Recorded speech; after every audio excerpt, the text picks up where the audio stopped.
Hi hello welcome to mixed talks. మా genuine వీడియోలు నచ్చినట్లయితే లైక్ చేసి షేర్ చేసి సబ్స్క్రైబ్ చేయండి. రివ్యూలపై మీ అభిప్రాయాలను కామెంట్ రూపంలో తెలియజేయండి.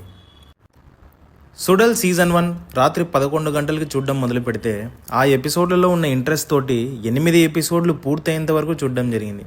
అంత బాగా నచ్చింది సీజన్ 1. సుడల్ సీజన్ 2 ఎలా ఉంది అంటే కొన్ని ఎపిసోడ్లు సాగతీతగా, ఇంకొన్ని ఎపిసోడ్లు ఇంట్రెస్టింగ్గా ఉన్నాయి. మొత్తంగా పర్వాలేదు, అబోవ్ యావరేజ్గా ఉందని చెప్పొచ్చు.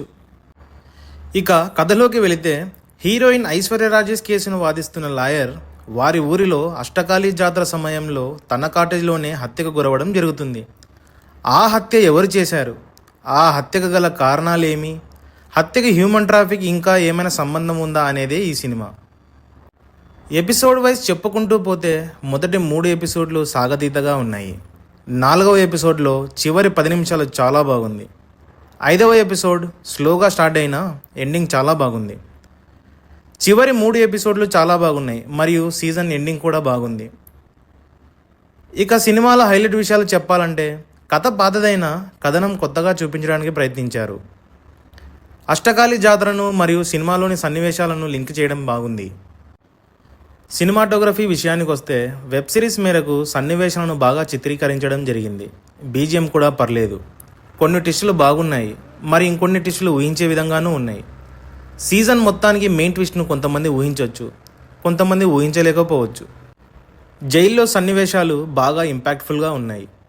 ఇక పర్ఫార్మెన్స్ విషయానికి వస్తే అడ్వకేట్ పాత్ర పోషించిన లాల్, ఐశ్వర్య రాజేష్ మరియు ఖాతిర్ల నటన బాగుంది.